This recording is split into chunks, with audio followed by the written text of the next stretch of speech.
పద్మభూషణ్ మన megastar Chiranjeevi, megastar power star, అటు megastar ఇటు పవర్ స్టార్. ఇది అరుదైనటువంటి చిత్రం.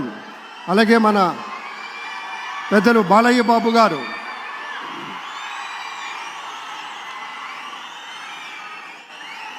సూపర్ స్టార్ తలైవా రజనీకాంత్ గారిని పలకరిస్తున్నారు ప్రధాని. వారి What a sight, దంపతుల్ని ladies and gentlemen. మనస్ఫూర్తిగా వారి శుభకామనలు అందుకుంటూ మన బాలయ్య బాబుతోటి కరచాలనం చేస్తూ ముందుకు వెళ్తూ ఉన్నారు. వేదిక మీద అందరినీ పేరు పేరున పలకరిస్తూ రజనీకాంత్ గారితో ప్రత్యేకంగా మాట్లాడుతూ ఉన్నారు. ఇది ప్రేమ, ఇది అభిమానం, ఇది వాత్సల్యం, ఇది కృతజ్ఞత, ఇది గౌరవం, అపారమైనటువంటి విశేష గౌరవంగా మనవి చేసుకుంటూ మన చంద్రబాబు గారు